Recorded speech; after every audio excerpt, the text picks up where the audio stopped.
Bom dia a todos. Então, a gente já tem mais um encontro, tá? E feliz que os nossos amigos de João Pessoa estão conosco. Então, o nosso querido Jairo, que vai estar conosco, já fazendo a nossa conversa, né? Ou seja, então, protagonista da nossa conversa de hoje sobre o ciclo da vida. E aí veio também acompanhado, né, que veio a segurança, sabe? A segurança também já ali para acompanhar tudo direitinho. E o carinho todo está recebendo a nossa Camila. A Camila ressuscitou. Né? Que bom. A Camila, o Gabriel, que está lindo e maravilhoso, tá? Está inclusive conversando com a vó, que é uma beleza. Então, é um tratado bonito. Voga, bom dia. Obrigado mais uma vez, tá? A presença de todos. Que Deus nos abençoe e que possamos, então, conversar. Eu gostaria de te pedir a nossa Camila, já que vem, por favor, Camila, vem até aqui. Hoje você vem, já que você ficou esse tempo todo sem poder trabalhar, agora é você que trabalha. E faça, portanto, a nossa prece de abertura.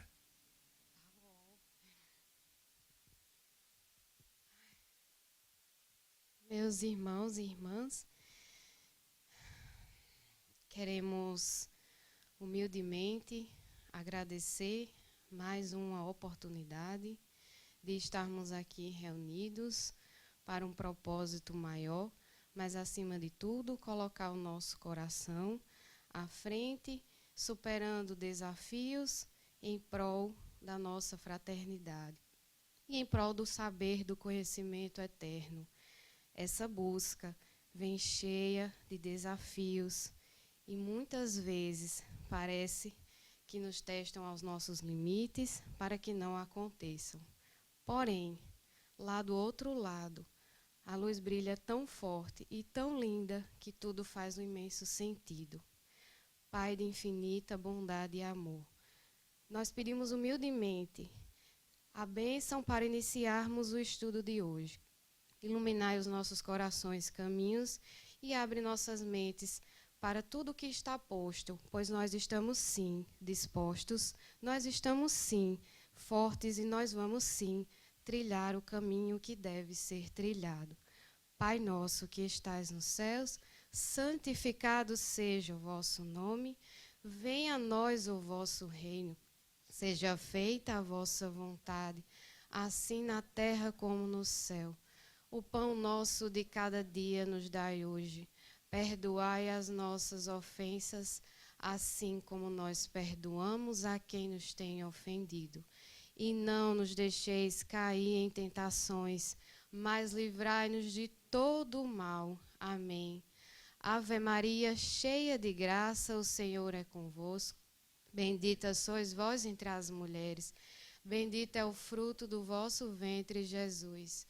Santa Maria, Mãe de Jesus, rogai por nós, pecadores, agora e na hora de nossa passagem para um mundo melhor. Que assim seja, com a bênção dos mestres, começamos o estudo de hoje. Gratidão, meus irmãos. Gratidão, Camila, por todo o carinho. Gente, nós tivemos a oportunidade, sim, antes eu quero agradecer também o pessoal da TV Assembleia, está fazendo a gravação, então também teremos isso. Depois até o nosso Raul César passa para o YouTube, tá? E fica tudo bonito também. É um negócio sério aqui. Mas, e nós queremos agradecer. Tivemos a oportunidade de conhecer o nosso querido Jairo, ainda quando o presidente esteve aqui conosco. E o Jairo foi o médio de transporte, né, para João Pessoa. Foi, juntamente com o Marcos, e fizeram isso. E hoje nós estamos com o nosso querido Jairo.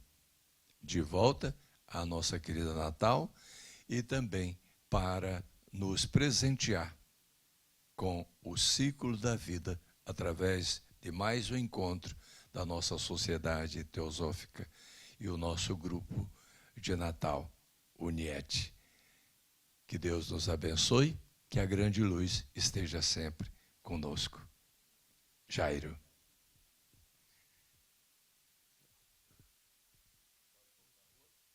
Aqui, né? Por favor, fica à vontade. Bom dia, pessoal.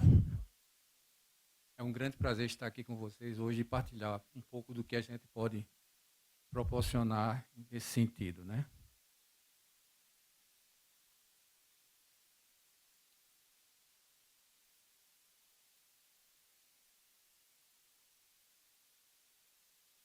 Bom, como vocês sabem, o tema da nossa palestra é o ciclo da vida e da morte, né?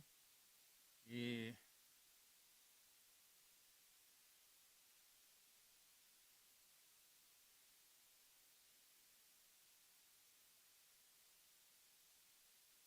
a gente tem que ter um pouco de paciência, que eu sou muito tecnológico e faço uma coisa bem cheia de entradas e saídas.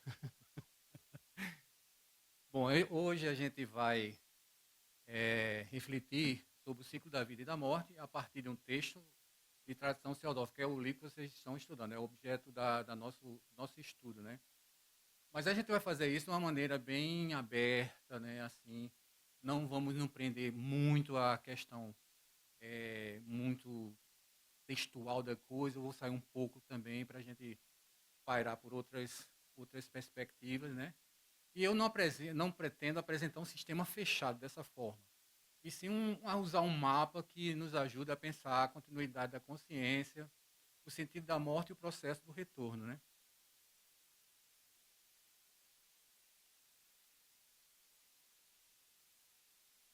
Bom, antes de eu iniciar a minha exposição, eu queria lembrar a vocês que esse esquema que a gente vai estudar, que é o livro, tem um esquema, né, que amplia, e dentro dele é feito todo o estudo, né? Ele ajuda muito, né? Mas ele é só uma ferramenta. Ele serve para dar uma visão geral, para organizar o pensamento, mas não para engessar o que é invisível, né? A realidade da consciência é muito mais viva e muito mais sutil do que qualquer diagrama. Então, a ideia é usar isso como apoio e não como a imagem final, real, do que realmente acontece.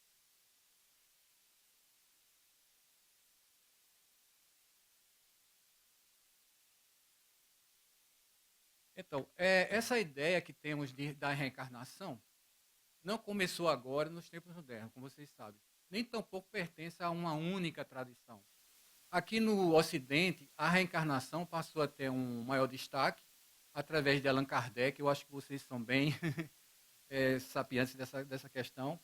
E, no entanto, a HPB, em torno de 1871, chegou até a fundar no Egito a Société des Spirites, uma organização que tinha a finalidade de utilizar o sistema de Kardec como uma porta de entrada para os conceitos mais aprofundados de teosofia. Ela tinha como meta fazer com que as pessoas vissem os aspectos das comunicações mediúnicas comuns para depois apresentar a estrutura do ponto de vista do ocultismo, trazendo os detalhes dos planos, dos veículos e os níveis de consciência. Ou seja, o começo da sociedade teosófica tem essa questão ligada ao espiritualismo, né? E é bastante interessante porque mais na frente a gente vai ver isso, tem questões interessantes em relação a isso.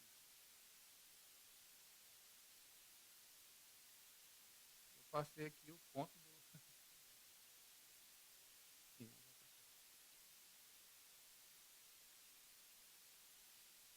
Bem, uma coisa simples, importante para a gente ter em mente é o seguinte: toda a natureza vive e se move em ciclos. O sol nasce e se põe, os rios correm e retornam, os ventos circulam, as gerações passam, né? A vida humana, portanto, não deve ser vista como um episódio isolado, mas como parte de um ritmo universal de manifestação e recolhimento. Então, a morte, né, não é o fim, mas é uma fase de um processo maior, qual não se pode fugir, evidentemente.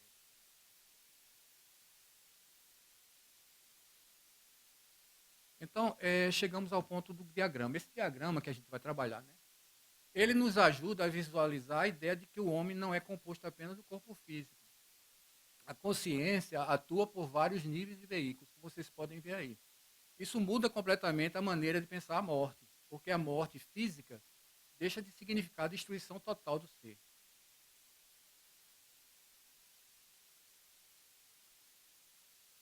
Então a gente começa aqui, eu fiz uma. Quem que fez essa arte desse esquema aí, baseado no original do livro, fui eu. Então eu fiz todo ele em cores, que não, o original não é em cores, e fiz essa dinâmica aqui para mostrar a vocês essa parte específica de cada plano que a gente vai estar estudando. Então, a gente começa pela parte mais próxima da experiência comum nossa, que é o corpo físico, que é apenas o nível mais externo, né? Abaixo dele, por trás dele, o esquema distingue um nível vital, que vocês podem ver aí, está na questão dos planos. Né? É 1, é 2, é 3 e é 4. O 4 é o mais denso, que é o físico, provavelmente dito. O E3 é o prânico. O E2 é o astral. E o E1 é o mental. Então, isso significa que a vida psíquica que a vida é psíquica e mental, né? Não se reduz inteiramente a um funcionamento do corpo denso. Então, eles estão acima desse plano mais denso.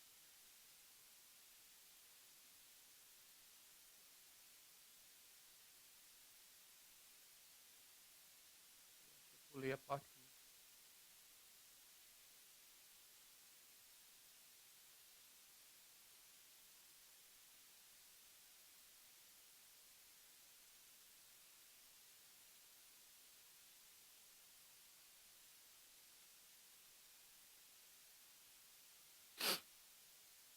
Então, esse ponto aqui que a gente está é muito importante. Nem tudo no homem nasce e morre do mesmo modo, né? A personalidade, tal como a vivemos no dia a dia, ela é transitória. Mas o texto trabalha também com a ideia de uma individualidade mais profunda, que recolhe a essência das experiências. E acima disso se fala da mônada, que já pertence a um nível mais alto, né? Então aqui essa a parte que eu estava querendo mostrar para vocês, que é exatamente botei em preto para não ver a parte, né? Então é a parte aí que é só da personalidade, né? Nos que diz respeito aqui é aquilo que eu estava falando antes. Essa segunda parte aí é a parte da individualidade, onde fica os planos acima e é o que é a essência humana mesmo propriamente dita. Ele chama de individualidade, que são os corpos átmico, búdico e manásico.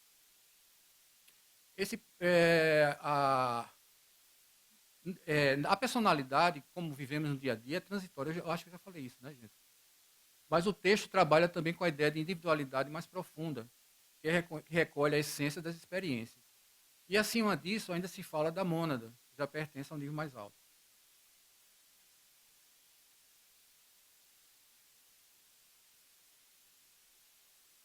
Então, essa parte aí que vocês estão vendo refere-se à mônada, né, propriamente dita. Então, a mônada, dentro desse esquema, que eu fiz a imagem completa, é um círculo completo, no qual o centro fica o absoluto, que é essa parte branca que vocês podem ver aí atrás. E a mônada, ela chega a esse plano, toca essa parte central aí. Então, todo esse campo é o campo de atuação da mônada.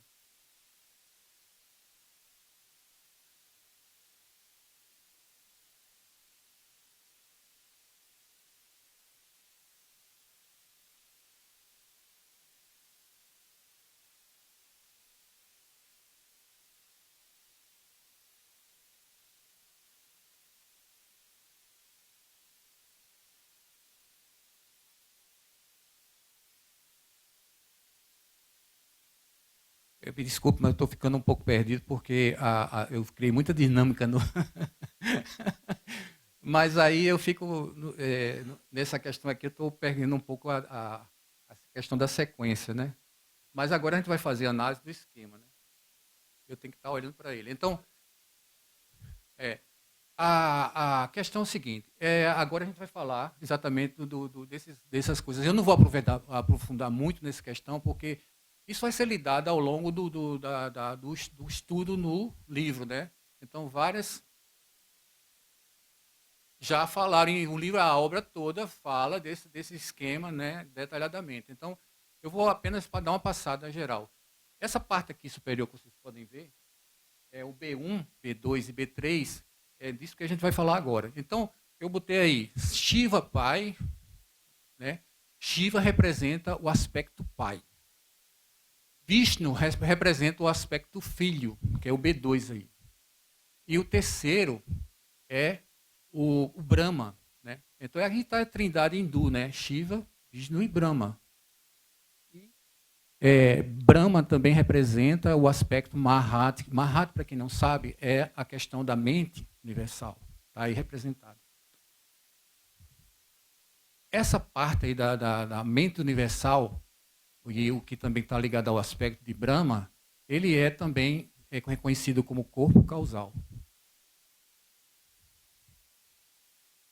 Então, aqui agora a gente está nesse campo em rosa claro, né? Que são esses três aspectos aí que eu estou mostrando, que é Atma, Buddhi e Manas superior. Né? Porque Manas é dividido em dois aspectos, superior e inferior. Então, esse campo aí em rosa claro é exatamente essas três que representam a parte da individualidade. Eu botei essas cores aí não por acaso. Eu botei a parte em amarelo aí, a parte em rosa, e uma parte um rosa mais escuro, e a parte mais externa, que é a parte densa. E a parte branca é a essência disso tudo. Né? Então, vocês veem aí que existem 3 níveis de funcionamento onde tudo ocorre. Não por acaso. Né? Tudo funciona em torno dessa trindade. Isso não é explicado em parte alguma, pelo menos no capítulo que eu estudei mais profundamente. E essas linhas pontilhadas representam exatamente esses limites, como se fossem limites de alguma realidade. Então, essas 3 realidades estão postas nessas 3 linhas que vocês podem ver aí, que são pontilhadas. Né? E elas representam essa trindade e não é um campo fixo. É exatamente isso que eu quero mostrar para vocês. É uma linha, sabe? Em que existe algo ocorrendo aí, em que existe uma espécie de intermescla, né? De mundos que estão se intermesclando através dessas linhas. Isso é um ponto importante. Outro aspecto que a gente também está mostrando aí para vocês é esse aí, o mais baixo, né? Que representa a personalidade, que está aí com Manas inferior, que é a alma, né? Aqui que é o astral. E o campo etérico, né? E ainda mais abaixo, né, a parte mais densa de tudo isso, que é o físico. Então, aí é o físico etérico, esses dois abaixo aí. Isso aí também não faz parte do nosso estudo, mas eu acrescentei essa parte aí superior, que é dividida em 3 aí na parte branca, que é o absoluto. Está aí o Ain Soft e o Ain Soft AU. Né? Esses 3 são o quê? Eu acrescento que é uma parte minha que eu estou passando para vocês, no meu entendimento, como os 3 véus da existência na Cabala. Né? Então, isso aí é o que está por trás de tudo. Né? A trindade por trás de todas as coisas, está aí representado. Eu também botei o olho aí, né? Como o olho que tudo vê, todas as coisas remetem a essa realidade. E aí a questão da Mônada não é exatamente o ponto onde ela realmente começa a trajetória. Né? Está aí mostrada nessa seta que eu coloquei para vocês.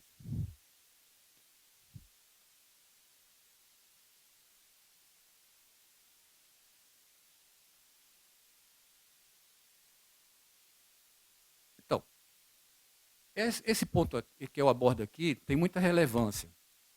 Porque ele muda a maneira como a gente costuma pensar a morte. Né? Em geral, a gente foi acostumado a associar a morte como fim. Morreu, acabou, né? Mas o que ocorre aqui é outra coisa. Morreu o corpo, mas isso não quer dizer que acabou a consciência. O que acontece é que a consciência deixa de estar ligada ao mundo físico do modo como estava antes. O corpo era o instrumento mais denso da experiência e chega uma hora em que esse instrumento não serve mais.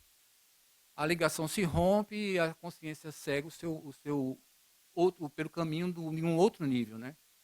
A imagem do cordão de prata ajuda muito a imaginar isso, ou seja, aquela questão da vida chega através desse cordão de prata. Então, enquanto há ligação, ainda existe essa possibilidade dessa atuação através do corpo físico. Quando essa ligação cessa, a pessoa já não está mais centrada no plano físico, obviamente. Mas isso não quer dizer que ela tenha deixado de existir. Quer dizer apenas que mudou de estado. Aí a gente pode fazer, por exemplo, uma comparação com uma estação de rádio, né? Uma coisa assim, só para uma analogia para a gente. Se a gente está sintonizado numa FM tal, aqui da cidade de Natal, e é a que nós gostamos, se a gente muda a nossa sintonia com essa rádio, perdemos contato com ela. Então, a frequência é que nos arremete àquela questão de estar sintonizado naquela rádio. Tirou dali a faixa, é como uma morte para a gente, porque você não tem mais contato direto com aquela parte da rádio em que a gente estava conectado. É exatamente isso aí que ocorre em termos comparativos, né? Então, talvez a palavra mais importante aqui seja passagem. A morte é uma passagem. Não quer dizer que, para nós que somos encarnados, que esse processo seja algo que não seja doloroso. Tudo envolve sofrimento, queira ou que não queira. Mas na parte propriamente da morte, talvez seja a parte que a gente está mais preocupado na vida da gente, é a parte que menos vai se envolver essa questão da dor. E a gente teme tanto por esse momento da morte. A morte não quer dizer que para nós encarnados não seja doloroso, como eu já falei. É claro que é. Mas olhando do ponto de vista da consciência, não seria uma interrupção total da vida, e sim uma continuidade em outra faixa de manifestação.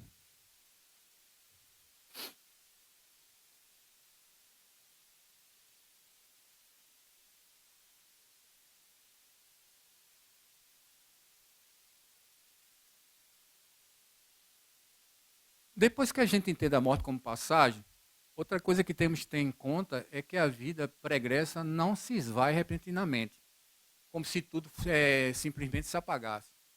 O que de fato ocorre é uma espécie de revisão da própria existência. Ou seja, a pessoa começa a ver sua vida de um jeito mais claro. Não só se lembra dos fatos, mas percebe como as coisas se ligavam. O que fez, o que deixou de fazer, aquilo que teve consequência, aquilo que machucou, aquilo que ajudou, aquilo que parecia sem importância, mas que na realidade tinha importância. Isso é muito interessante porque mostra que a vida não termina no esquecimento. Muito pelo contrário, ela se torna mais visível para a própria consciência. É como se a alma, por um momento, olhasse para a sua caminhada de forma mais honesta e mais ampla do que normalmente a gente consegue ver aqui nesse plano físico, né? Outra coisa que podemos destacar é que nada que ocorre nesse processo deve ser entendido como uma espécie de castigo, como a gente já estava falando. Não é de alguém de fora apontando o dedo. É a própria consciência vendo com mais clareza aquilo que viveu. E essa clareza já começa a separar o que foi essencial daquilo que era acessório. Então, a recapitulação já é o começo de uma depuração.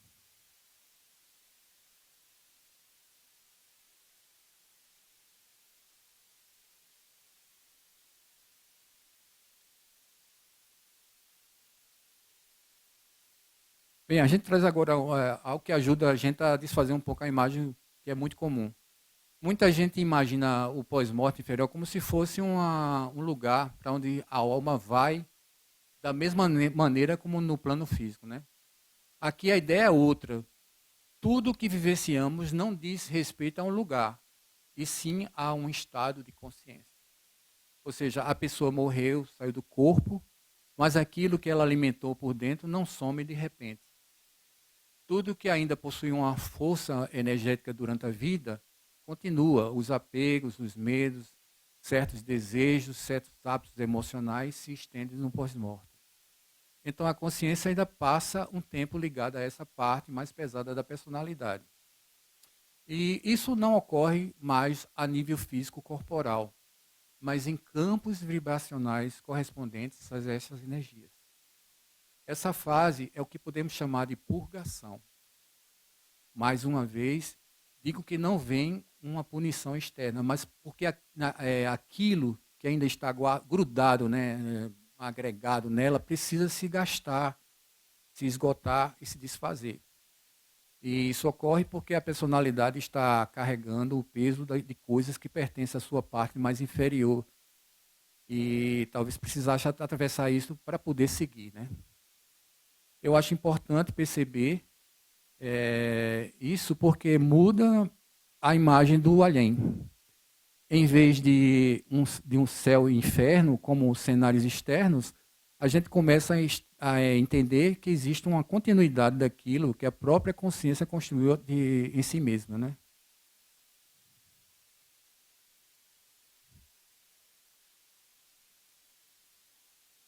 Então aí eu fiz uma dinâmica com isso aí, né? O pós-morte, né? E a questão dos hábitos e dos vícios, essas coisas todas, né?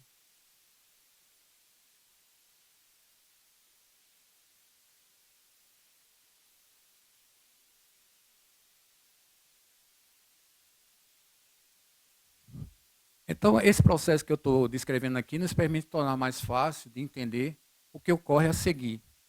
Durante a vida, a gente vai vivendo, sentindo, sofrendo, acertando, errando, acumulando um monte de coisa. Só que a maioria das vezes a gente não entende direito o significado de tudo isso, no momento em que se está passando por essas experiências. Então, a teosofia nos diz que depois da morte, a consciência começa a trabalhar tudo isso de um outro jeito. O que ocorre é um verdadeiro processo de gestão e tal como o processo de gestão físico que ocorre, né, na gente, dos alimentos, o corpo aproveita o que nutre e elimina o que não serve. A consciência é trabalhada de forma similar. Aquilo que foi realmente bom, verdadeiro, profundo, aquilo que teve valor espiritual, vai sendo assimilado. Já o que era mais pesado, mais confuso, mais ligado à parte inferior da personalidade, como a gente mostrou, vai sendo deixado para trás. E isso é bonito porque mostra que na vida não há desperdícios, mas também mostra que não é qualquer coisa que vai ser aproveitada para a etapa seguinte. Exatamente. A alma não leva tudo, leva a essência. E isso ajuda a entender porque a morte pode ser vista não só como um fim de uma etapa, mas como um momento de depuração e de amadurecimento.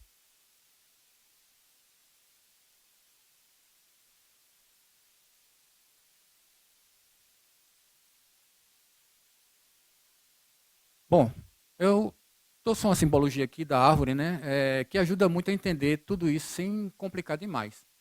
A folha nasce, vive um tempo, seca e cai.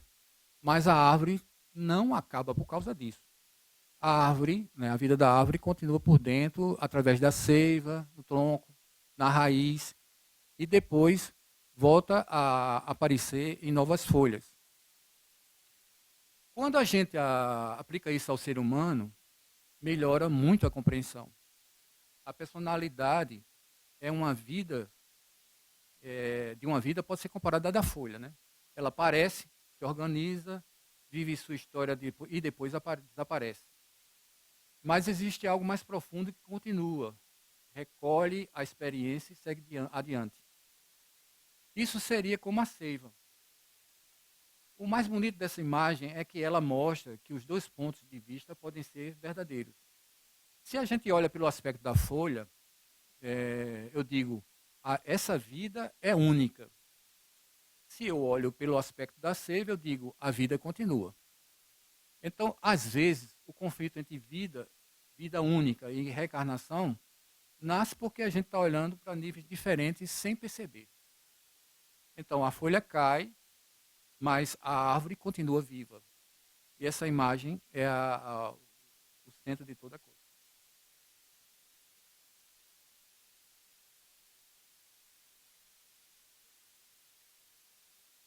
Então, basicamente, existem dois tipos de percepção ou ponto de vista. Os que pensam a vida como sendo uma só e os que reconhecem o processo da reencarnação. Então, se eu olho para essa vida do ponto de vista concreto, com essa personalidade, esse corpo, essa história, então aí a vida é realmente única, né? Ela não volta nunca do mesmo jeito. Ela tem uma singularidade própria. Agora, se eu olho para aquilo que continua, para aquilo que recolhe a essência da experiência e segue adiante, então eu já não estou mais falando da mesma coisa. Aí eu entro no outro nível que faz sentido falar de continuidade e de retorno. Então, às vezes, a disputa entre uma visão e outra surge porque a gente está olhando para níveis diferentes, que são fechados em cada um desses aspectos. Né? Cada um vive do ponto de vista do que percebe. Então, do ponto de vista da folha, como eu já falei, é uma vida.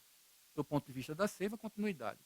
Talvez as duas afirmações que podem conviver sem se destruir. Essa é a questão principal a ser observada aqui.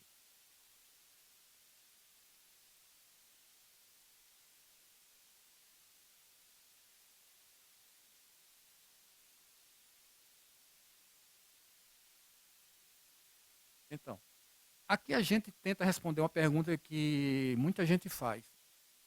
Afinal, por que a pessoa volta? Por que o ciclo continua? A ideia apresentada aqui é que o que mantém esse movimento é uma espécie de sede por experiência, que é conhecido pelo termo de Trishna ou Tanya no budismo. Quer dizer, a alma ainda quer viver certas coisas, ainda está presa a certos desejos, ainda busca no mundo alguma forma de realização. E enquanto essa sede continua viva, o retorno também continua. Aqui, o que se julga como punição perde todo sentido. Trata-se de um processo em que o desejo é a mola de tudo. Então, existe algo na consciência que ainda está voltado para o transitório, ainda esperando encontrar aí um sentido completo, e por isso ela volta ao campo da experiência. Então, o ponto decisivo não é simplesmente voltar ou não voltar. O ponto o que é que dentro de nós, o que é que pede esse retorno? O que ainda está nos aprisionando ao nosso processo? O que ainda nos faz ter essa sede, esse Krishna? Porque a libertação começa justamente quando essa sede vai perdendo a força. E a pessoa já não depende mais do mundo passageiro para buscar a plenitude.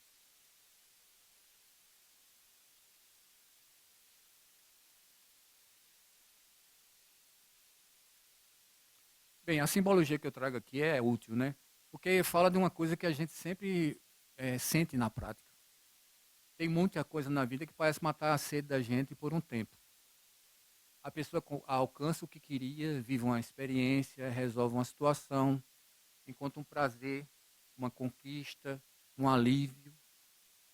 Mas depois de um tempo a sede volta. Então, quando se fala em água comum, a ideia é justamente essa. Aquilo que satisfaz por um momento, mas não resolve de vez a inquietação interior, né? E é aí que entra a água viva. Ela representa uma outra qualidade de vida, uma outra fonte, a fonte interna. Em vez de a gente ficar sempre dependendo de algo de fora para sentir plenitude, a nossa alma começa a encontrar em si mesma uma fonte mais profunda. Isso muda tudo, porque aí a pessoa já não vive apenas correndo atrás de satisfações passageiras. Ela começa a tocar uma realidade que não depende do transitório da mesma forma. E isso é exatamente o contrário da ideia da sede que mantém esse ciclo, né? Enquanto a gente só está buscando a água comum, a sede volta e o movimento continua. Quando começa a surgir a água viva, alguma coisa já está mudando por dentro.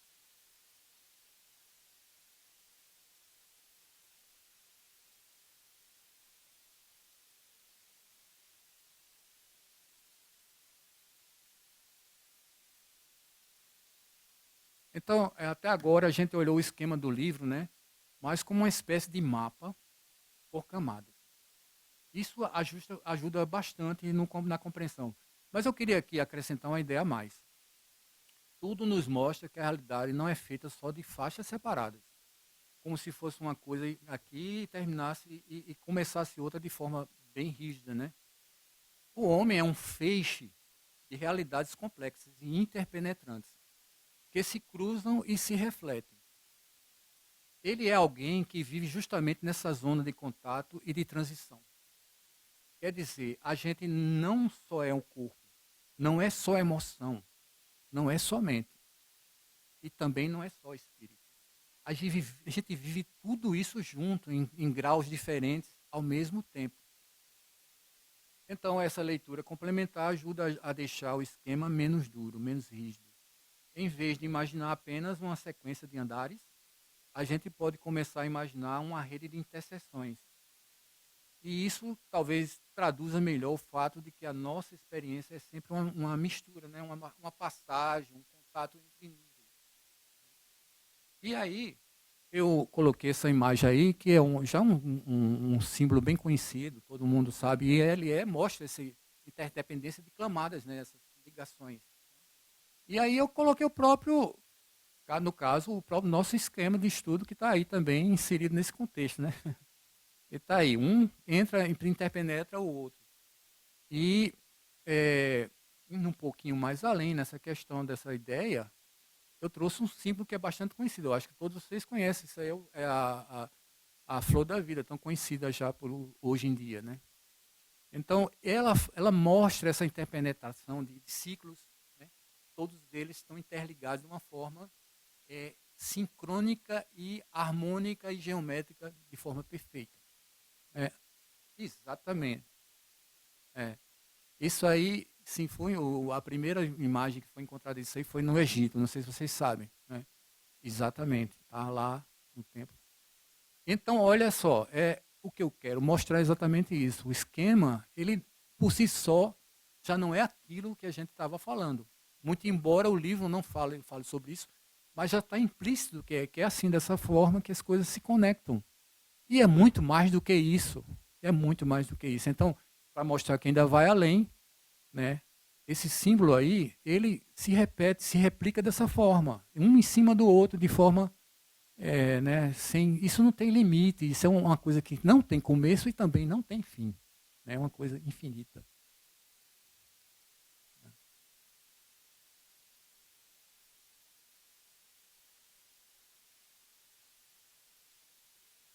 Bom, eu podia ficar fixo no texto do livro, né? Mas eu não, eu quis trazer uma coisa a mais para vocês, nesse caso.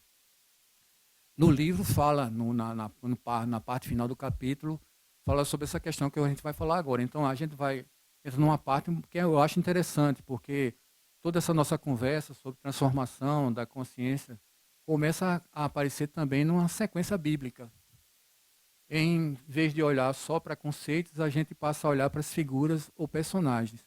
Elias, João e Cristo. Elias é aquele que vem antes, que prepara, que mexe, que chama. João Batista continua essa função, né? Mas de um jeito ainda mais direto. Ele prepara o caminho, chama a purificação, coloca a pessoa diante da necessidade de mudança. E Cristo aparece como aquilo que vinha sendo preparado, como a chegada de um princípio mais alto. Então, dá para olhar isso de duas formas. Uma é uma forma mais histórica e religiosa.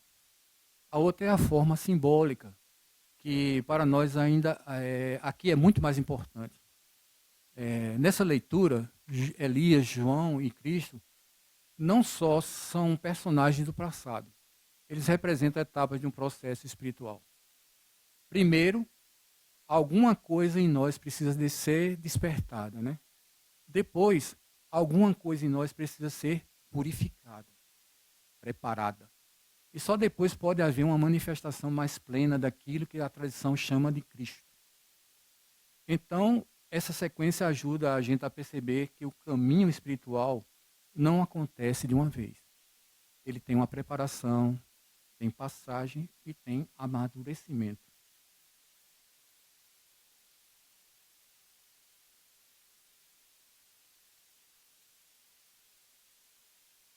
Então, aqui eu juntei tudo que a gente já vinha vendo, né, e mostro como a mesma ideia pode aparecer em linguagens diferentes. Na Bíblia, a gente vê Elias, João e Cristo. Na alquimia, aparecem nomes como nigredo, albedo, citrinitas e rubedo. Em outras tradições, aparecem imagens de sede e purificação, morte simbólica e libertação. Então, essas fases ocorrem exatamente por trás daquela simbologia que existe na Bíblia. O que chama a atenção da gente é que existe um desenho comum por trás disso tudo. Primeiro, alguma coisa precisa ser abalada, quebrada, mexida. Depois, alguma coisa precisa ser purificada e preparada. Depois, começa a surgir uma luz nova, uma compreensão mais alta. E, por fim, essa transformação se fixa e se integra. Então, ela se realiza de forma mais completa. Por isso, a gente faz essa comparação. Não é para dizer que tudo é a mesma coisa, mas para perceber que muitas tradições parecem, o que muitas tradições parecem falar. Cada uma à sua maneira, de um mesmo trabalho de transformação interior. Isso amplia muito a nossa leitura. A história bíblica deixa de ser apenas uma história religiosa do passado e passa a ser também um espelho do caminho da alma.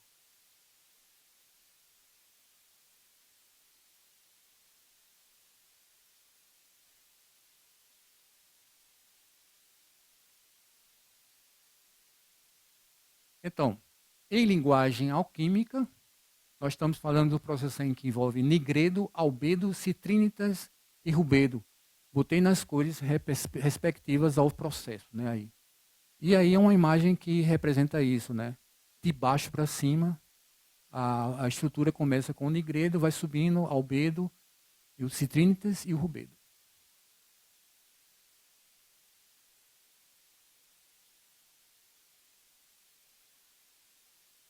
Então, aí eu coloquei citrinitas,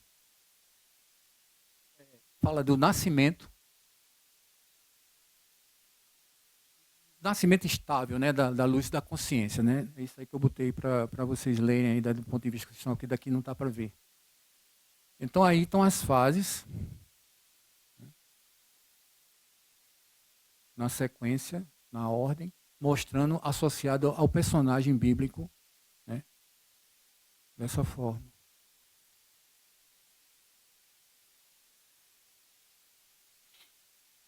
Se a gente olhar com mais atenção para essa sequência, tem uma etapa que quase sempre é menos compreendida, que é a citrinitas.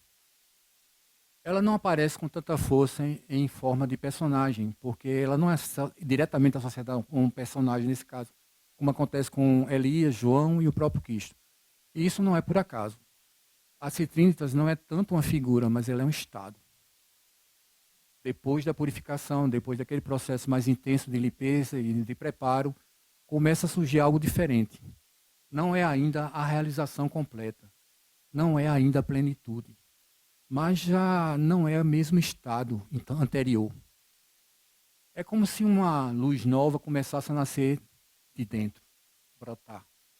Na alquimia, essa fase é associada ao amarelo, ao dourado nascente, não ao ouro pleno, mas ao começo do brilho. É um momento em que a consciência começa a se organizar, a se reorganizar em um nível mais alto, mas ainda em formação. Por isso ela é mais difícil de perceber. Porque não é dramática como a quebra inicial, nem tão visível quanto a transformação final. Ela é silenciosa. É um amadurecimento interno. Se a gente quiser fazer um paralelo, é como amanhecer. A noite já passou, mas o sol ainda não está no alto. E, no entanto, tudo já mudou. É aqui que começa a verdadeira compreensão.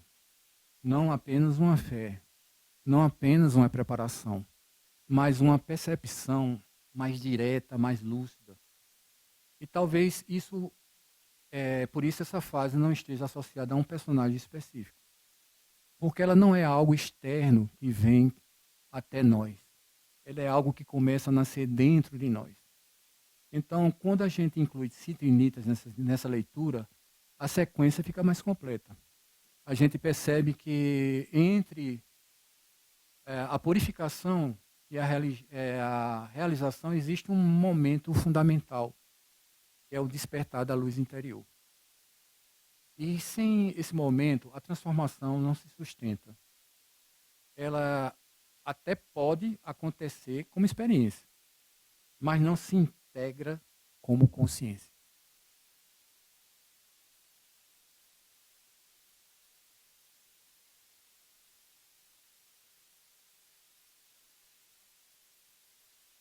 Então, segundo Jesus, nós estamos no mundo dos mortos. Mortos em quê? Mortos em espírito. A simbologia é essa. Uma vez na matéria, aquilo que é espiritual para a gente perde o poder de percepção direta. A alquimia é o trabalho naquilo que deteriorou ou mesmo degenerou. Desviou seu propósito e caiu, ou seja, aquilo que morreu. Daí a simbologia da transformação do chumbo em ouro, ou seja, da fênix que renasce das cinzas.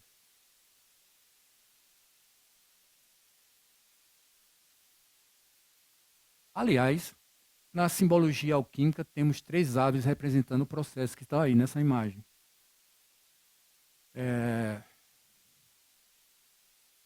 Eu colocaria o galo representando essa fase das cintinitas. Isso é uma coisa minha, não é, é um entendimento meu que eu estou passando para vocês. Então, o galo é utilizado no símbolo de Abraxas no gnosticismo.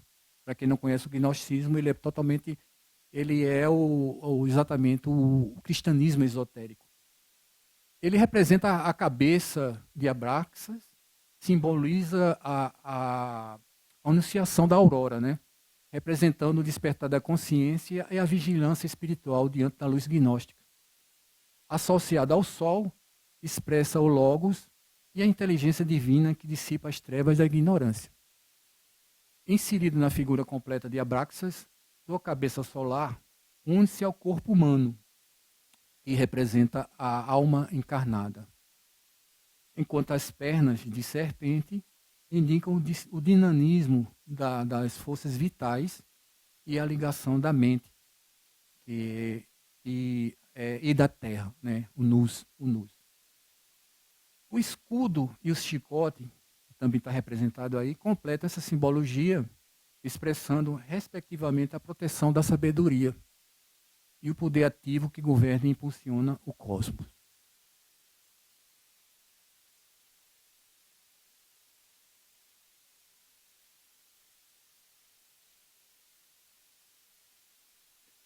Segundo a teosofia, tudo isso se dá na metade do processo, do ciclo de manifestação.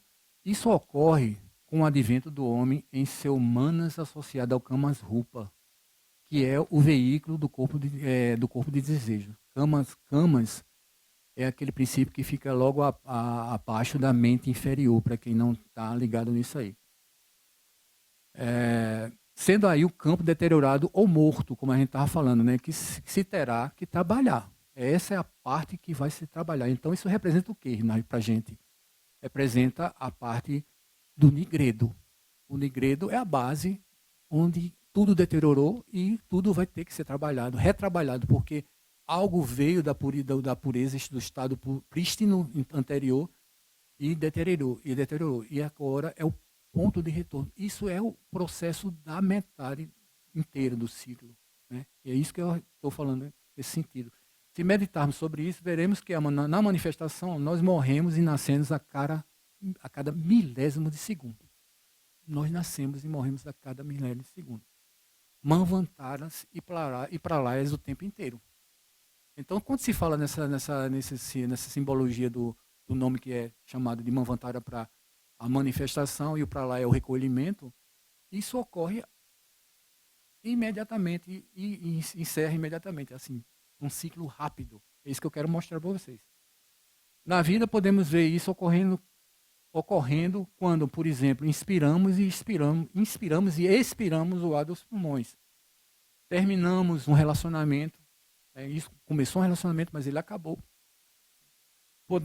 Quando perdemos um parente, um amigo, e todas as coisas que podemos experienciar. Tudo está ligado nesse sistema do nascer, desenvolver e morrer. Tudo tem que ter seu início e seu fim. Outro bom exemplo para ilustrar isso é o da música. Então, quem já não passou pela experiência de escutar uma música muito agradável, né, muito ao nosso gosto, ou mesmo ao contrário, que nos perturbou muito. O que é que ocorre com isso? O fato dela afetar a gente emocionalmente, né, forte, faz com que passemos um bom tempo com ela em nossas mentes, sem que possamos nos livrar facilmente. Se pudéssemos estar conscientes desse fato, antes mesmo que isso ocorresse, minimizaria bastante esse efeito emocional que ela provoca em nós. Por isso mesmo, a música de massas geralmente é utilizada como um instrumento de controle nos nossos tempos modernos. Né? A música descaminhou um pouco nesse sentido de que ela é utilizada como instrumento de poder e ela é utilizada dessa forma.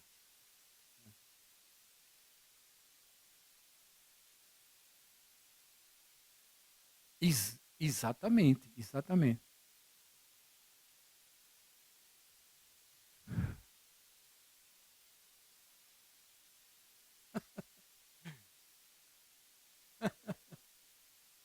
Deixa eu ver aqui, eu me perdi aqui, o texto é tão grande aqui que... Por isso mesmo a música de massa, né, é utilizada como sistema de controle. Então, HPB cita o exemplo das larvas astrais. Eu acho que vocês são bem a par desses assuntos. Larvas astrais como subprodutos de nossas mentes na vida. Nós vivemos e produzimos essas larvas astrais e elas ocupam um espaço sutil. Né? Então, elas permanecem, e isso ocorre na vida, mas ela permanece após a morte. E a ação danosa que elas representam em nossas vidas ocorre dessa forma. Né? Elas são coisas densas demais. É como um balão de festinha. A gente, quando enche um balão de festa né, de aniversário no ar do pulmão, ela não sobe. Se você enche com oxigênio, ela sobe. Isso vale muito para isso aqui. O que é denso, ele não consegue ter leveza para subir. E essas lavas astrais são exatamente linkadas a essa questão mais baixa, mais densa, mais... Exatamente. É isso aí. Então, é uma coisa que funciona mais ou menos assim, né?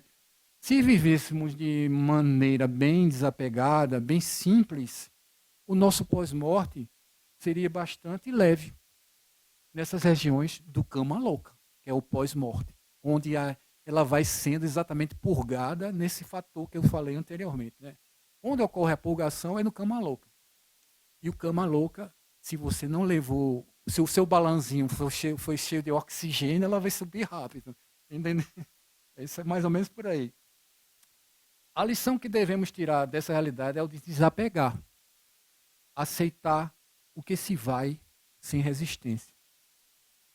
Então, um exemplo muito bom que eu posso dar para vocês de deixar a coisa fluir. Eu estava me lembrando de um caso até específico da minha família, em que o parente morreu, né, um marido morreu, o filho, né, ele passaram por um processo em que o luto não foi bem vivenciado. O luto é exatamente, ele tem que ser vivenciado. Você não pode fugir dessa energia do luto. E eles tentaram fugir disso. E isso fica um estado mal resolvido, perene. Isso, o parente que morreu, sei lá quantos anos já faz, uns 15 anos, eu acho, né? Assim, ela sabe que eu estou falando num caso que ela está associando isso imediatamente, que sabe quem é. Pronto, 2003, né? E esse cidadão ainda não foi enterrado por eles. Está vivo. E eles não deixam ele... Né? Então, isso é exatamente o que mostra muito forte essa parte. É exatamente isso que ocorre. A gente não deixa a coisa seguir. Isso é uma chave muito importante para entender o que a gente está tentando aprender em termos da sabedoria, né, antiga. É isso aí.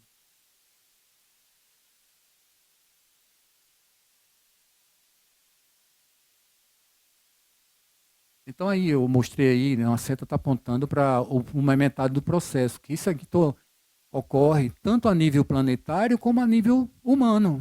Tudo se repete a nível logóico também, a mesma coisa.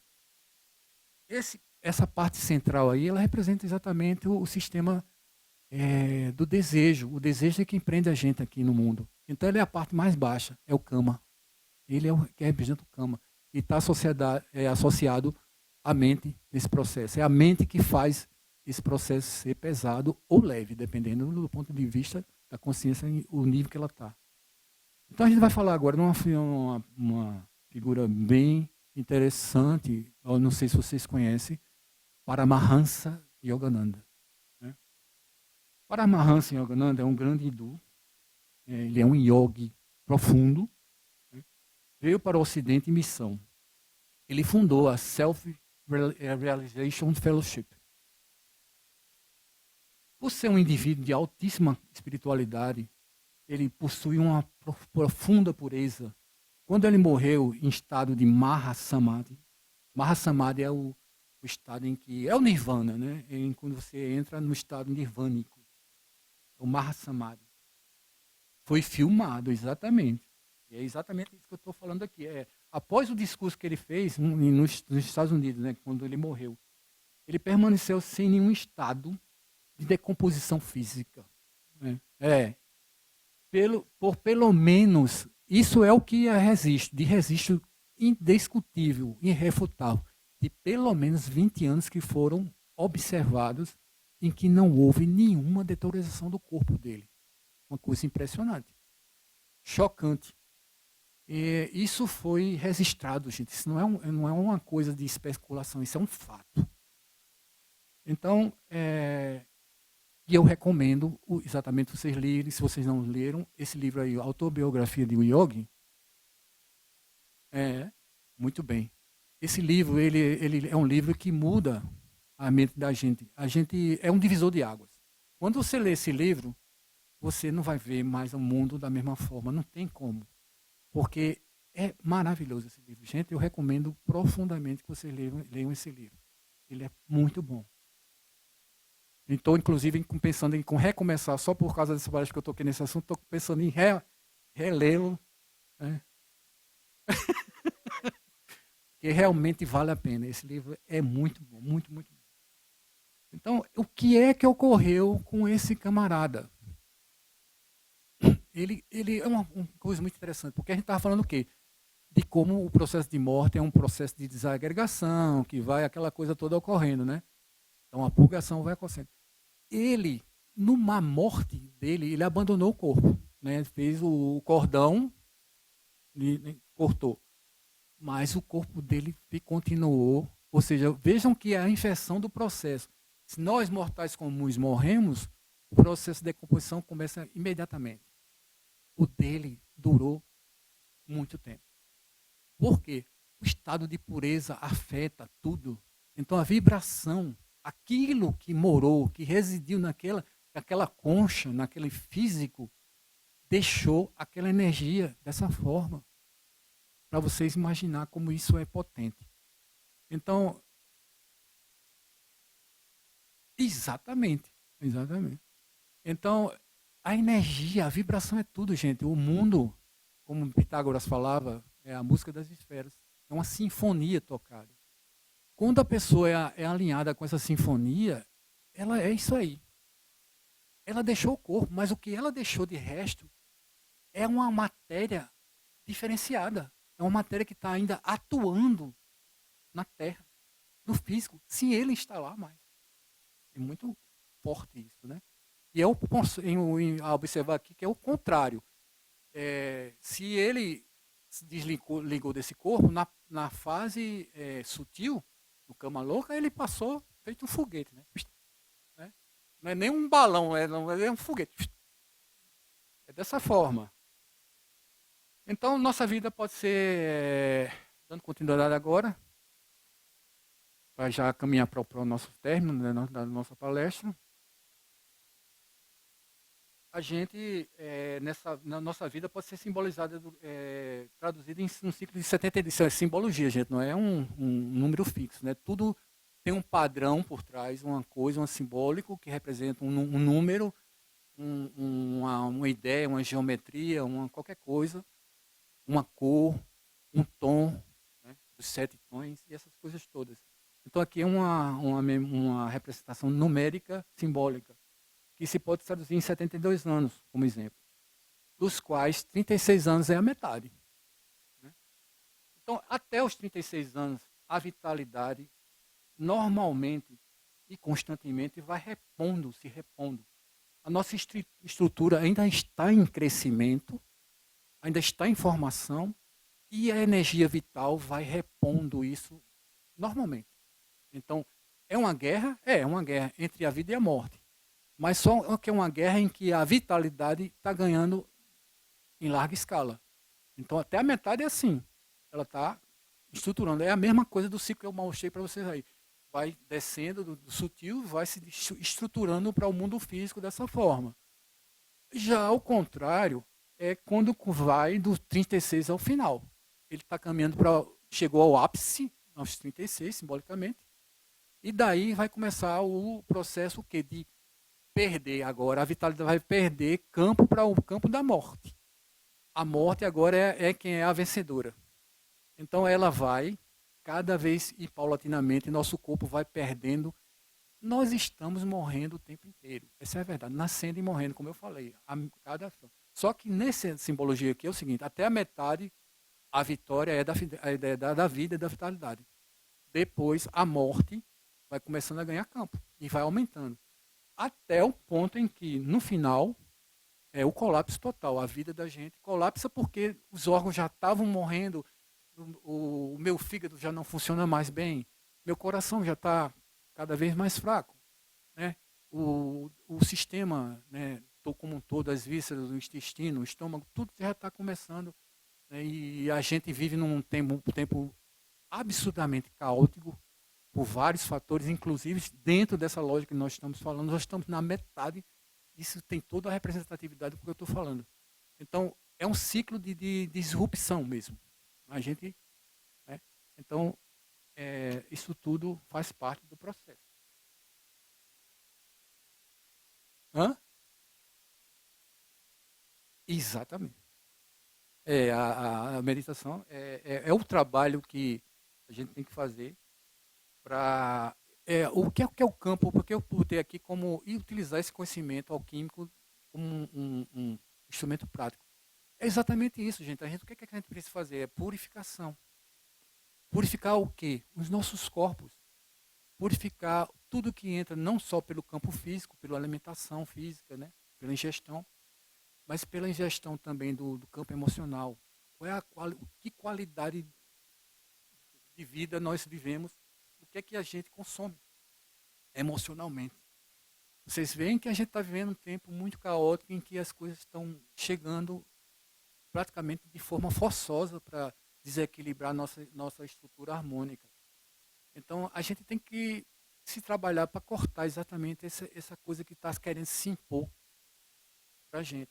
Então, a gente começa a tentar viver, vibrar em energias diferentes, energias mais sutis, energias mais elevadas, escutar música boa, bons assuntos, coisas construtivas, nada destrutivo. Esse é o entendimento que a gente tem que buscar.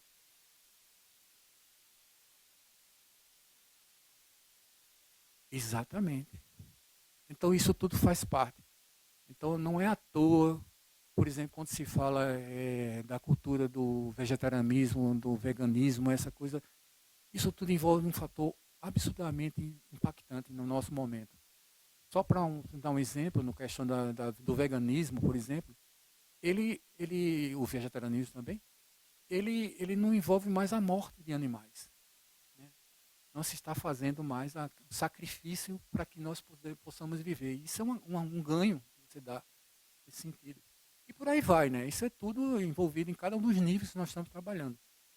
Se nós vamos fazendo esse trabalho, o que ocorre? Nós vamos se aproximando do que esse ser maravilhoso que eu falei, o Yogananda, fez durante a vida dele.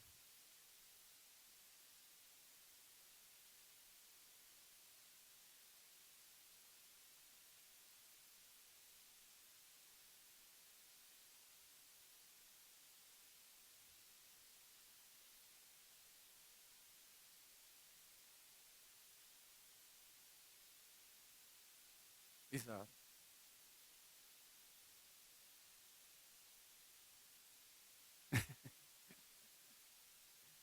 Pois é. Então é isso. Então podemos compreender que o sentimento de apego residual a ser trabalhado é o processo alquímico propriamente dito. Ou seja, a gente vai trabalhar nisso que degenerou. O nigredo é a primeira fase do processo e aí a gente vai purificação, né, como eu estava falando agora, exatamente, é o representado pelo branco. E aí,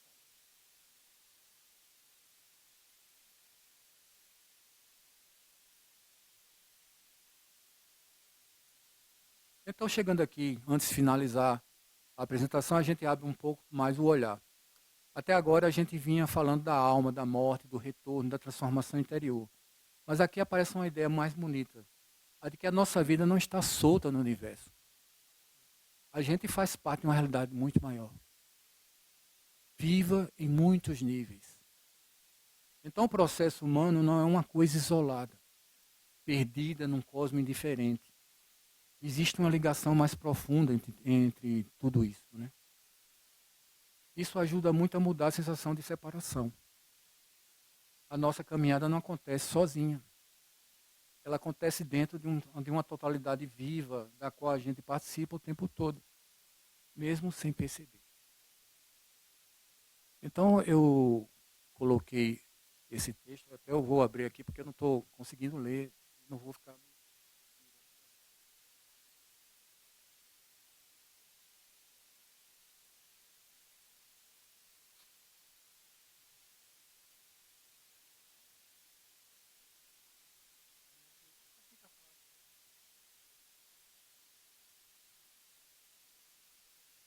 Então, eu botei como citação, né, de Blavatsky, né? Isso vocês encontram aí na Doutrina Secreta, volume 1, página 604 da versão original. Eu partilhei com vocês no grupo a tradução, né? Então, lá é na página 604, é por isso que eu botei essa referência.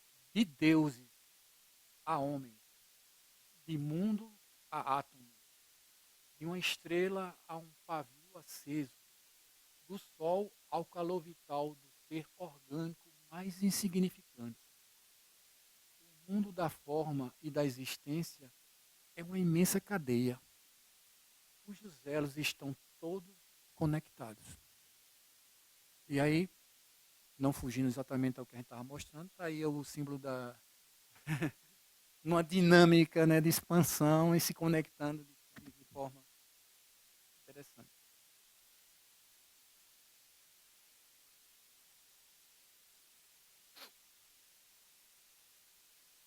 Então, para encerrar, eu acho que a ideia principal dessa minha fala hoje é a seguinte: a morte não quebra a vida da consciência.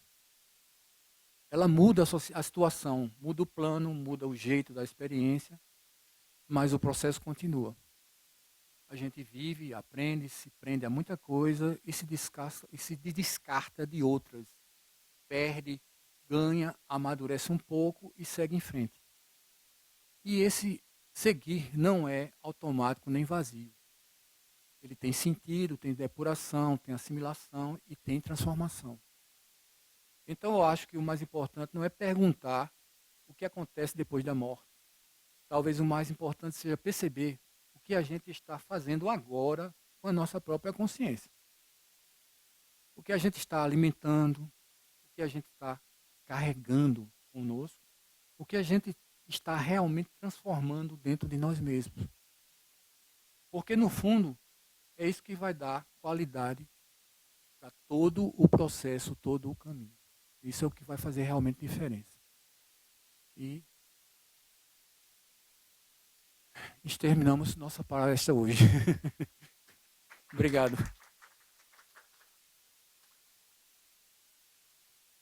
Aberto aí algum questionamento, perguntas, se vocês quiserem.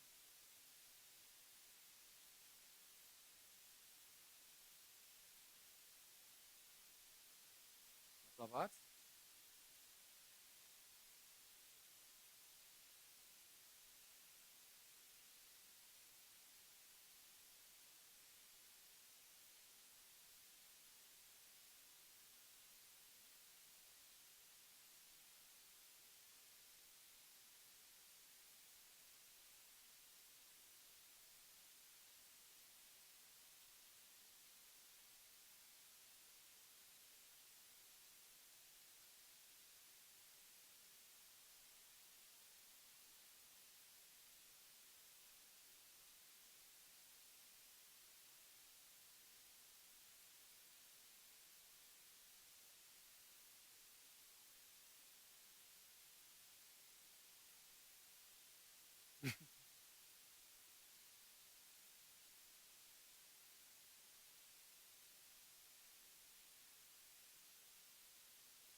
Como o irmão já teve a oportunidade, né, de ouvir da gente, a gente está acompanhando um desdobramento de estudos devagar, gradual, né, da doutrina secreta, do livro de Tsan, mas muitos elementos se fazem necessários no caminho da leitura, e a gente faz a leitura de um outro texto, recorre a outros aprofundamentos, natural, né, porque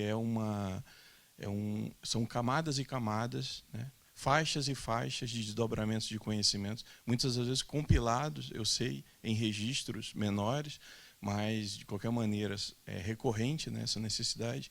E uma coisa do corpo do 4º capítulo, que ficou assim chamativo, a gente buscando, né, uma necessidade de se aventurar mais no aspecto prático, não pela necessidade de visualizá-lo praticamente, mas é porque para quem sonha, para quem tem os desdobramentos, tem visões sobre esses aspectos, vivenciando eles, né, no campo mental, e é natural. Um deles é o aspecto de você ir para as zonas de desconforto, né, de desalinhamento espiritual, no astral, e ver um agrupamento, estruturas, né, de esferas, de formas, de elementos, de campos, de visões, de ambientes, né, o nome que for mais possível, e você vê muitos irmãos e irmãs aprisionados em determinados ambientes extremamente debilitados. Muito por conta, visualmente pelo menos é o que é mostrado, né, nos parâmetros, por desalinhamentos emocionais, né, angústias, desesperos, dores, medos, né? E esse campo generalizado, mais ambientado, mesmo que a gente queira, né, imaginar que é físico, ele ainda é mental. Esse aspecto desse desdobramento mais físico, mas ainda mental, coletivo, ele é materializado com essa mesma densidade ou tem fatores que estão alinhados entre um nível mais denso do físico a níveis maiores, mesmo a gente imaginando que sejam deslocamentos por desdobramento do corpo físico. Interessante sua pergunta. Uma coisa que me lembra na hora quando você estava falando é exatamente isso. Existe uma máxima hermética que diz, a primeira por sinal, o universo é mental. A consciência ocorre, ela se situa, a consciência é tudo. Ela ocorre em ambientes duais. Ou seja, para você ver, isso já está dizendo o quê? Que tudo na realidade, até a minha coisa mais física, ela é tudo mental. Não existe nada que não seja mental. Então, o que é que faz a diferença nisso tudo? É exatamente a nossa conexão, apego e acreditar de fato que aquilo tem consistência. Se nós acreditamos nisso, isso tem poder sobre nós. Isso é a nossa prisão. Isso é a nossa prisão. Se nós transcendemos essa ideia, que é a ideia exatamente da alquimia, exatamente transcender isso aí, purificação, para que se chegue ao ouro alquímico, o ouro alquímico é exatamente essa percepção de que nada disso é real. Então, as prisões, elas existem o tempo inteiro. E nós vivemos em prisões em vários níveis. Tudo é prisão. Mas só tem uma coisa, uma diferença. O processo ele tem um funcionamento cíclico. Esse funcionamento cíclico começa de um sutil muito elevado e um denso muito, muito denso. Então, o denso mais denso é o nível máximo, é esse que nós estamos agora batendo o papo. Ele realmente é tão denso que a coisa fica num peso tão tremendo sobre nós, que tem esse poder de nós acharmos que realmente existe algo concreto. Os outros níveis, pelo processo da morte, eles já são os intermediários. E eles, de fato, não são os determinantes da consciência. A consciência ela só se produz no atrito aqui embaixo. E não é por acaso, não. Porque se você for olhar, tem aquele símbolo da estrela de 6 pontas. Né? São 2 triângulos. A ponta superior do triângulo, né, para cima, ela representa a parte mais elevada, mais sutil, o espírito. E é o centro de tudo aquilo, naquela imagem do esquema, ele é o centro. E a parte mais densa é a parte externa, aquele anel escuro, o físico. Então, são os dois polos. E a realidade da realidade é que as duas coisas são a mesma coisa, porque se você olhar o ciclo que mostrei do esquema, por exemplo, se você for afastando dele visualmente, ele vai diminuindo, vai se transformar em quê? Em um ponto. E o ponto é o centro de um círculo, né? Então, o jogo de realidade está todo em cima disso aí. Então, na realidade, tudo é mente e tudo é contextualização. A consciência evoluída, ela se descontextualiza, ela se separa, se aparta disso aí, transcende esse jogo de ilusão, de imagem, de perto, de longe, de meio, de denso, de suave, de etéreo, de sólido. Tudo isso é transcendido. Eu entendo assim, né? Gratidão. Só complementando, Eliphas Levi, ele chega a comentar de que esse é o último estado de negação, porque a partir do astral, né, o próximo passo de vivência, né, eu sei que é o entrelaçamento, mas a partir do momento que você se desenlaça do corpo físico, não tem mais como você querer se iludir. Você ainda pode tentar, mas você já está diante de uma realidade que você não tem como superar só pela enganação, só por se iludir, né? Então, essa é a última oportunidade que você tem de vivenciar as ilusões de um mundo ainda pela própria construção da ilusão dela. No próximo estágio já vai ficando cada vez mais difícil, né? E só complementando, por que só num campo físico que essa realidade pode ser trabalhada? E a gente às vezes não para pensar nisso, né? Porque é só nela que realmente reflete aquela unidade, aquela realidade superior. Que é exatamente complementando o que eu estava falando, que é do símbolo dos 6 pontos. A ponta inversa superior, ela se alinha diretamente com o espiritual.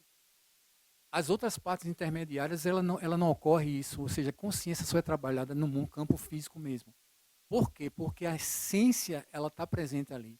Quando há a morte, o que acontece? A primeira coisa isso é uma coisa que, até dentro do próprio movimento teosófico, muita gente não se dá conta. Na hora em que ocorre o desligamento, a essência mesmo, que somos nós, que é tudo, ela se desliga e vai para o centro, para o topo. E o que ocorre? Aí não tem mais a possibilidade daquilo que era essencial, que realmente era o processo da vida como um todo, estava representado por essa essência que estava lá em cima, que recolhe de imediato. O que resta é o quê? O que a gente acha que é. A gente acha que é isso aqui, a gente acha que é as emoções, os pensamentos e todas essas coisas. Então a gente sempre. E o que está morrendo nesse processo depois da morte física é exatamente isso. As coisas vão perdendo força porque não tem mais aquilo que é essencial, que recolheu imediatamente a essência mesmo. Ela está lá. Ela não está mais em contato. Ela, na realidade, ela é tudo e ao mesmo tempo não é nada, né? É aquele paradoxo que a mente não capta, porque realmente a mente não tem capacidade de captar nesse nível de percepção, porque ela é tudo e é nada ao mesmo tempo. Jair, mais algum irmão fazia uma pergunta? Eu vou então antecipar mais uma. Ele é só por gentileza. Primeiro, eu esqueci quando peguei no microfone, que você leva um susto quando recebe o microfone, mas agradecer imensamente pela oportunidade dos ensinamentos, a troca de informações e conhecimentos respaldados, né, não só pelas instruções, mas pelo cuidado no material e no desenvolvimento dele. Eu sei que dá muito trabalho e tem todo um respaldo por trás, mas, ao mesmo tempo, também tem um dedilhamento, né, um burilamento a mais. Então, gratidão por cada esforço. Não é a minha última pergunta, mas é porque a gente fica preocupado com o horário, mas, ainda assim, na literatura e no conhecimento egípcio, a saída do Amduat é a alvorada, que é a 6ª hora na saída da mansão de Osíris. A partir daquele momento, tem um translado de conhecimentos riquíssimos, que é o momento em que a barca solar ela faz os seus últimos movimentos para se encontrar com o Sol, que é o Sol das 6 horas. Os egípcios diziam que a saída do Amduat ela é o momento mais importante e todos precisam despertar às 6 horas. O momento chave após a terceira e última hora do Amduat, que são as 3 horas da manhã, que não por acaso na literatura egípcia era dito que era um momento em que a alma ela estava no momento de maior confusão se ela ainda estava ligada ao corpo. Mas às 6 horas é o despertar, quando há o retorno da alma ao corpo e há o despertar do corpo físico para mais um dia de trabalho, para mais um desenvolvimento, quando encarnado. Só que no âmbito do astral, há toda uma saga da alma, seja ela desdobrada ou não, em que há desafios enormes, tanto no campo astral, quanto no seu próprio desdobramento, né, de conhecimentos. O despertar da alvorada, que inclusive você fez uma analogia com o amanhecer lindíssimo, né?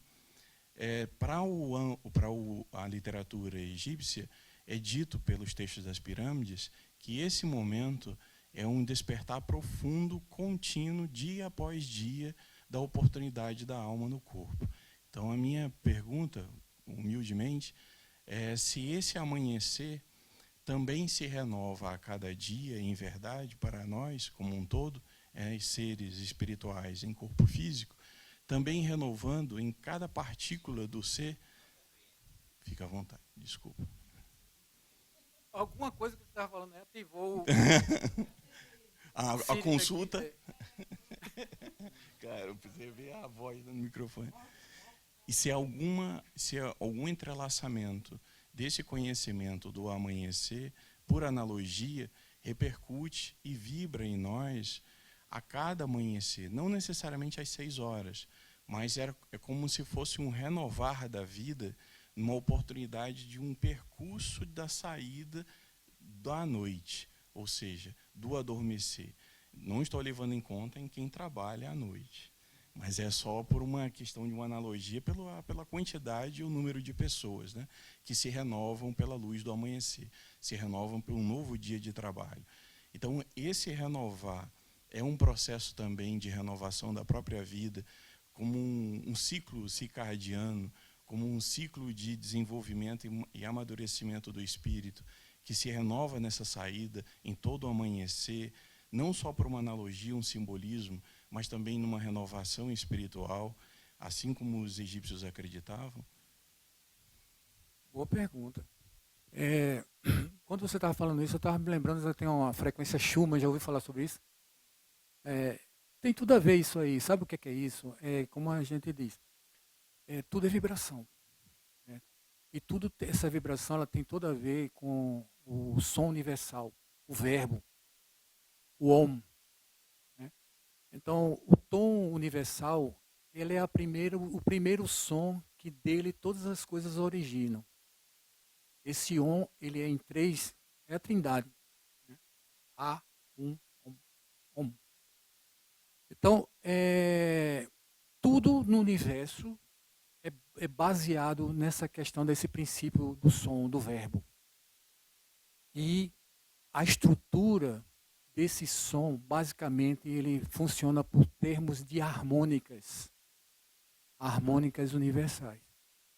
Tudo que nós vivemos aqui é reflexo disso. Então, por isso tem 7 cores básicas, tem 7 tons harmônicos. As pessoas, às vezes, os músicos, né, muito no sentido do materialismo, eles gostam de fazer essas coisas. Não porque a harmonia ocidental é baseada no 7. Mas ele não tem esse conhecimento da coisa como é, na essência, e acha que isso foi uma criação deles. Não é. Tudo que nós vivemos no mundo é fruto de uma coisa que vem, que chega para nós, que alguém diz, bom, eu criei um processo. Você não criou nada. Você pegou algo que é universal e está trazendo aquilo para a manifestação. E você é esse veículo. Isso individualmente, coletivamente também. Né? Então, quando a música caminha para determinadas coisas, em determinadas estruturas, essa estrutura é o universo se manifestando. A setublicidade da música tem de respeito a isso aí. Então, existe dentro dessa estrutura 2 momentos importantes. Um deles é quando você divide esse círculo total, o giro completo, em 3. Eu diria que essa é a nota crística, né, vamos dizer assim. E é a quinta perfeita, musicalmente falando. E existem as quartas, que é quando você divide esse ciclo completo em 4 partes. E esse ânsia, falando do ciclo crítico, está associado à nota Sol, na nossa nomenclatura ocidental. Nota G né, na inglesa, né, G. E o Fá é essa quarta. Então, eu diria, nas minhas compreensões, né, que eu gosto muito de estudar isso, eu diria que entre a quarta e a quinta é onde existe esse jogo. Né? Então, se você pegar um número que é cíclico, como perfeito, como o número 10, o 1 é a unidade, né? Todo mundo sabe disso. Só existe uma única coisa e esse 1 é tudo. Né? Então, a brincadeira só começa a partir do 10, não é do 1. O 1 é aquilo que está acima de tudo. Não existe 2 1s, existe só um. Então, esse 1 não se fala. Então, é 1. 1 é 1. Mas o 10 já é um número ciclo que remete ao 1. Aí o 100 remete ao 10, que remete ao 1. O 1000 remete ao 1 da mesma forma. Está entendendo? 10 mil, 1 milhão. Aí não muda nada. O que é que está mostrando isso aí? Que é um giro, um ciclo. Ocorreu um ciclo. E esse ciclo é 1/8. Né? Então, o que é que ocorre? Na notação musical, nós funcionamos, as harmônicas funcionam nessa questão das oitavas. Até o 7º tom, se nós não considerarmos onde começa e onde termina, só são 6 tons, que é Ré, né? Mi, Fá, Sol, Lá, Si, pronto. Aí o Dó é o quê? É o começo e o fim. E se a gente divide uma unidade, por exemplo, como eu falei, a brincadeira começa pelo 10, né? Ou mesmo, vamos considerar que seja um. Você dividir isso, que dá que número? Um 10 dividido por 3, dá quanto? 3,33333. Tem esse número em mente? Esse é um número interessante. É uma dízima e é exatamente o 3 se repetindo. Isso mostra o quê? Que é a trindade se repetindo na manifestação. É o número Cristo é búdico também. Búdico, tem tanta simbologia ligada a essa questão do número 33. Por exemplo, os monges budistas, eles têm umas práticas que fazem, que consideram o número 3 anos, 3 meses, 3 semanas, 3 dias, 3 horas. Não é por acaso. Né? Está mostrando que tem esse 33,333. A idade de Cristo é 33. Hermes, o grande 3 vezes, né? 3 vezes grande, né? Vou aproveitar também para tirar uma dúvida com o irmão, já que o irmão citou o budismo. Ouvindo certa vez o irmão Rosa Cruz a respeito do ensinamento da professora Helena Blavatsky, ele disse assim, olha, há relatos de que um dos instrutores diretos dela, o irmão, né, iluminado, por assim dizer, Tsongkhapa, né, o mestre Tsongkhapa, um dos fundadores da escola budista Gelugpa, né? E aí, curiosamente, no budismo esotérico, seja na escola Gelugpa, seja no Mahayana, seja nas outras variações, no Zen budismo, etc., há um conhecimento comum de que o ciclo das vidas, né, que se dá na roda de Sansara, a gente tem uma série de fatores que são emocionais, mas principalmente que eles são de tendências da alma, né? Na medida em que a gente vai passando pelos elos da roda de Sansara, até que a gente consiga, de fato, se libertar desse ciclo, a gente vai construindo o que eles chamam de samskaras, né? Os samskaras são as tendências da alma, os gostos, né? Os quereres, os anseios da alma. E como a gente viu no esquema, tudo tem uma progressão e, ao mesmo tempo, tem uma dialógica, né? Uma conexão entre esses elementos, para que a gente possa ir superando níveis na medida em que a gente vai retomando eles. De algum modo, é como se o embaixo e o em cima fossem tocados constantemente. Aquilo que está em cima é como aquilo que está embaixo, né? E aí a pergunta, meu irmão, é no sentido de que, na visão teosófica, como a gente pode compreender as tendências, os samskaras, né? A história, a biografia, a trajetória dos seres com relação à busca por um estado de iluminação. Ou seja, em outras palavras, ao atingir de algum modo uma clareza, né, um estado de inteléquia superior ou de iluminação, quando a gente compreende e acessa como se dá a relação com os samskaras. A gente perde as tendências, elas são transformadas. Como é que a gente pode perceber? Porque eu percebi que o irmão deu uma ênfase na questão, por exemplo, dos elementos astrais, emocionais, que muitas das vezes confundem, né? O emocional, ele é um campo volúvel. Às vezes a gente está aqui e diz, poxa, mas que sensação maravilhosa, né? Os sentidos, né? Que sensação maravilhosa, e de repente a pessoa está irada, está estressada, se aborreceu em casa, não aceitou a morte de um ente querido, e assim vai, né? Como é que as tendências da alma elas vão se transmutando nesse processo, na medida em que a gente já compreende um estado mais avançado de consciência? É mais nesse sentido. Eu estava falando para vocês que, no fundo, tudo é mental, né? E aquela questão do não existe mais perto e mais longe, não. Essa é a primeira coisa. O tempo, ele é condição essencial dentro da manifestação. Então, tempo, distância, intensidade, menos intensidade, densidade, menos densidade, tudo isso é o jogo de Maia. E outra coisa, a gente fala de Brahma. Nos conceitos védicos que foram trazidos pela teosofia, a idade de Brahma é 311,040 e uma série, uma carreira de zero que não acaba mais. 15. Na realidade, um número com 15 dígitos. Isso e é só uma respiração dele, né? Não, isso é a vida de Brahma. Estou falando da vida de Brahma. Esse número está ligado com a vida de Brahma. Então, tudo isso, como eu estava falando, isso tudo é uma linguagem numérica musical, harmônica. 311,040, por exemplo, que é esse número ligado a esse número, a vida de Brahma é como se fosse 100 anos de Brahma. Mas o interessante é você ver aqui é o seguinte, Brahma tem fim.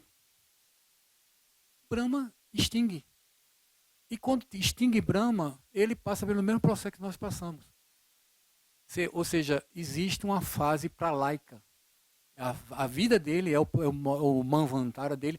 Nossa vida, até onde eu viver, é o meu Manvantara. E depois começa o meu pralaya. Se você parar para pensar que como tudo é em cima e embaixo, você vai fazer logo a relação de que não existe dentro da economia da manifestação nada que seja efetivamente definitivo. Tudo passa por esse processo cíclico. Começa, desenvolve e morre, depois retorna. Aí você pergunta, mas um adepto, o que acontece com o adepto? Né? O iluminado, ele se iluminou para o quê? Ele se iluminou para um ciclo de existência e contexto.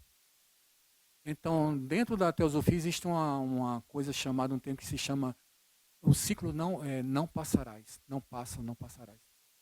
Ele representa um limite. Dentro dessa imagética que eu mostrei aqui, é exatamente o anel que você não extrapola. Se você parar para pensar, a gente está no nível mais extremo daquela simbologia, que a gente está bem próximo já do limite extremo, que é o denso. Por que ele é o extremo? Porque não se pode ir além no padrão vibracional que nós estamos desenvolvendo, não podemos ir além. É só isso. Mas não existe um além, não. Existe. Tudo é além. Tudo é aquilo que não tem limite. Não existe limite para nada. O limite é dado exatamente por essa questão de manifestação. Manifestou, é dual, aí vai haver limitação. O limite é determinado por isso. Então, se você parar para pensar, o que é a mesma coisa que uma formiga ou uma bactéria dentro de uma formiga pensar sobre um elefante. Quando você fala de Brahma para a gente, o que é Brahma para a gente? Não é nem um elefante, é uma baleia azul. Nós somos uma bactéria e Brahma é uma baleia azul. Então, o que é que uma bactéria entende de uma baleia azul, pelo amor de Deus? Existe uma possibilidade, através do processo de analogia. A única chave, e uma das grandes chaves que pode se dar para estudar esse tipo de sabedoria, é buscando o processo analógico. Ou seja, fazendo comparações.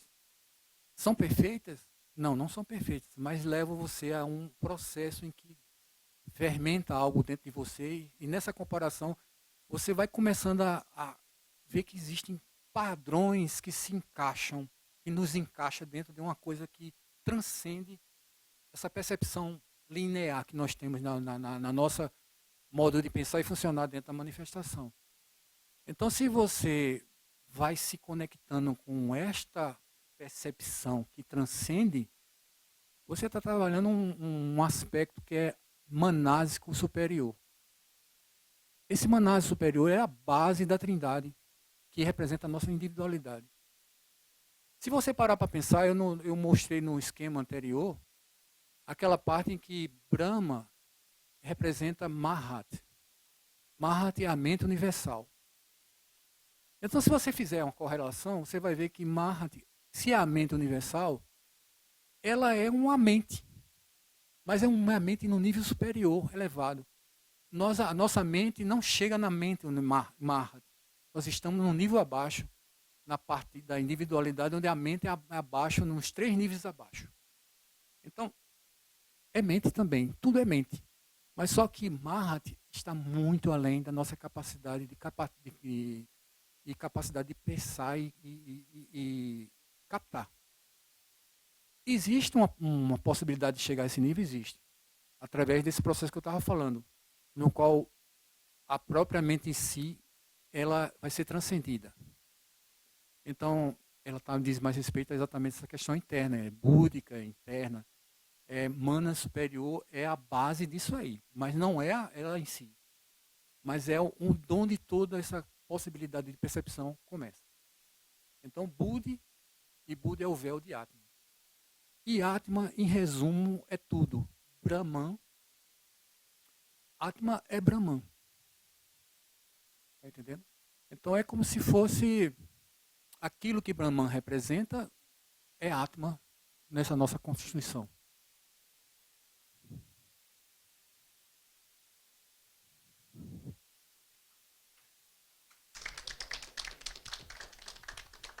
Não, e aqui quando a gente aplaude tem um outro detalhe.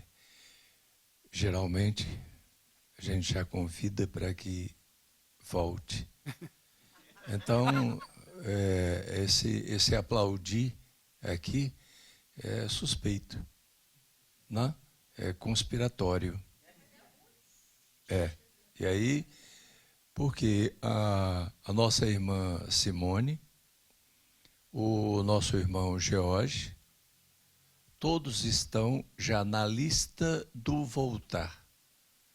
Então, estava faltando mais um, né, que a nossa secretária estava Então, e o Otávio já volta no final, né? Já para a nossa certificação. E eu gostaria de convidar o nosso irmão Jairo para ver, de acordo ali com a nossa secretária, porque o Marcos é o Marcos que vai estar no próximo, né? Que já vem com a sua segurança, né? Que é a nossa Simone, com a segurança. E o nosso Jairo, que vai ver, nós vamos ver já outro para que a segurança possa trazê-lo isso. Então, é assim que o nosso convite é direto aqui.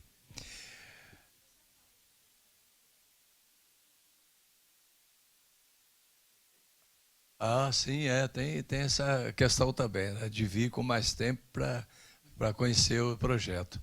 A partir do próximo encontro, nós já vamos estar no albergue noturno, tá, que já vamos estar lá com o nosso cantinho, né, nossa sala, tá, que vai ser disponibilizada, já foi disponibilizada pelo nosso irmão Max, tá, que é um belo espaço também, tá, que o próximo encontro com o Jairo já vai ser lá no espaço, né, lá no nosso espaço. Agradecer com todo o carinho da nossa equipe, tá? Agradecer ao nosso irmão Voga mais uma vez, tá? Que pôde vir de Ceará-Mirim para cá, com toda a chuva, tá? Chegou aqui, eu já estava olhando o tempo novamente. Agradecer a nossa TV Assembleia, tá? Da captação de todas as imagens e som, e ainda agradecer principalmente a Grande Luz por nos proporcionar mais um encontro, mais uma conversa saudável, mais uma conversa instrutiva, mais uma conversa de paz, de alegria, de conhecimento. Como diz o grão-mestre Totti, então, a busca pelo conhecimento é o caminho real. Então a gente vai continuar sempre assim. Gratidão, meu irmão, por tudo. E agora vamos nos preparar para as fotos. Tá? Todo mundo assim, bonito. Aí o Vogan tira a foto para a gente. Grato a todos.